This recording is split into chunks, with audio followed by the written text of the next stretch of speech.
दोस्तों नमस्कार, मैं शशिकला बिंद बोल रही हूँ। भोजपुरी लोकगीत आनंद में आप सबका स्वागत है। और मैं आज एक गीत लेकर आई हूँ। दूल्हा जब मड़वे में पहुँचते हैं तभी उसी समय ये गीत गाया जाता है। आशा करती हूँ वीडियो पसंद आएगा। सब्सक्राइब करना ना भूलें और कमेंट में ज़रूर बताएं। बिछल चटाई हमार जीजा आई के बैठ जा, बिछल चटाई हमार जीजा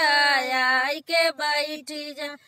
आई के बैठ जा जीजा आई के बैठ जा, पापा से कर लो सलाम जीजा आई के बैठ जा, पापा से कर लो सलाम जीजा आई के बैठ जा, बिछल चटाई हमार जीजा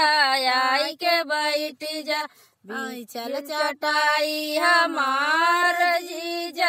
आई के बैठ जा, आई के बैठ जा जीजा आई के बैठ जा, चाचा से कर लो सलाम जीजा आई के बैठ जा, चाचा से कर लो सलाम जीजा आई के बैठ जा, बिछल चटाई हमार जीजा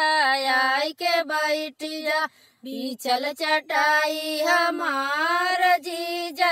आई के बैठ जा, आई के बैठ जा जीजा आई के बैठ जा, भैया से कर लो सलाम जीजा आई के बैठ जा, भैया से कर लो सलाम जीजा आई के बैठ जा, बैठ जा जीजा आई के बैठ जा, बिछल चटाई हमार जीजा आई के